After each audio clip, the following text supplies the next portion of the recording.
when did the Warriors travel? Like they found out who they were playing. I realized they were probably preparing for Memphis. Memphis had the lead. The Warriors found out they were playing who they were playing Friday night. Yeah. They didn't fly Friday night. They flew Saturday, got in late Saturday for an afternoon. I mean, I'm not going to sit here and cry. I mean, Memphis had to play. Memphis had less rest, but they were playing at home. Yeah. And, that was a type of game where you would catch them. It was a great opportunity for Memphis to go 0.0. Yeah.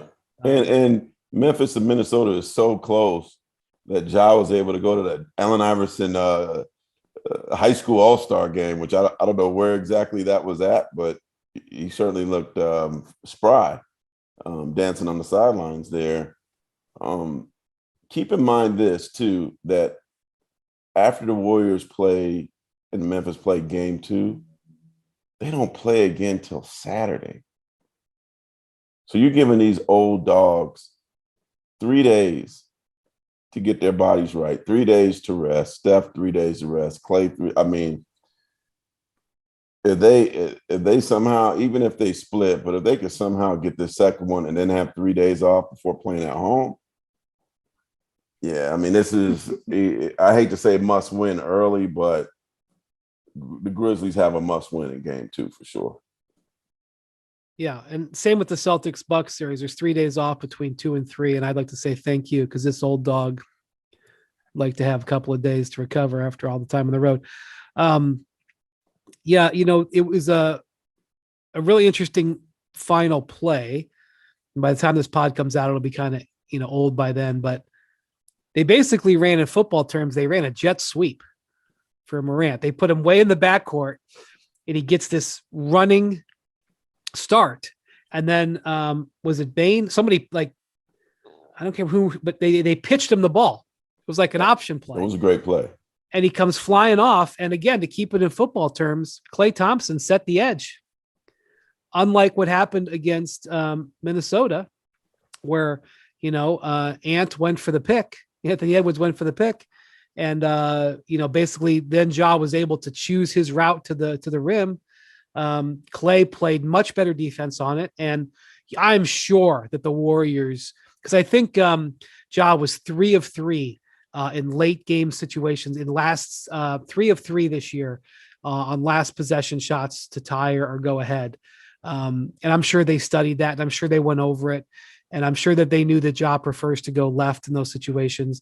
And he prefers to go in the paint, which they didn't allow him to do. He was outside the lane when he took that shot. He had a really difficult angle to make. He still could have made it. He still could have made it. Because he's Ja Morant. I think he thought he was going to be a little bit closer. I think Klay cut it off. Yeah. And he was just a little bit further to his left than he wanted to be. Yeah.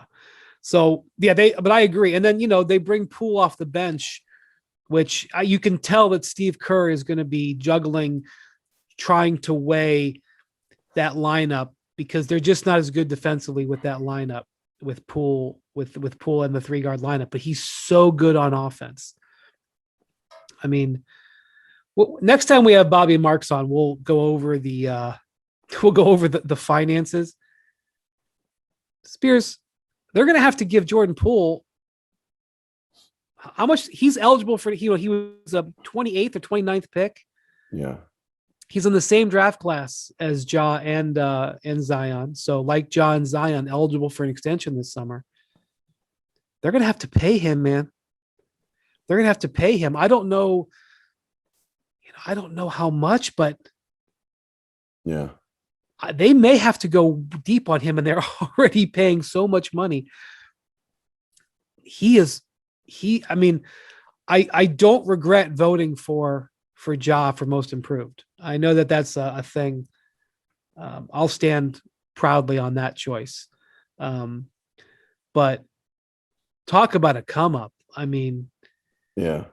You know what? An opposing, a coach from another team told me, he said the best thing the Warriors did when Steph and Klay were out was basically give Jordan the ball and say, green light.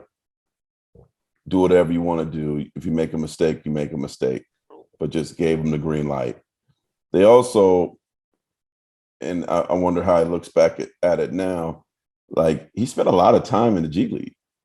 Yeah. A lot of time in Santa Cruz, and he got the green light there as well. Yeah, these, like, the Warriors would have a game and it'd be like, yeah, Jordan Poole had 40 in Santa Cruz, Yeah. 38, and like, dang. Like, that's when I was starting to pay attention to what he was doing.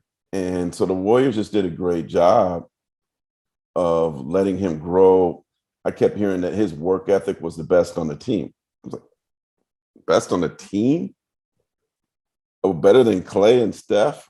Like, best on the team? And so then, like, he built himself, credit to him. The Warriors built him into, credit to Chris DeMarco. They built him into this.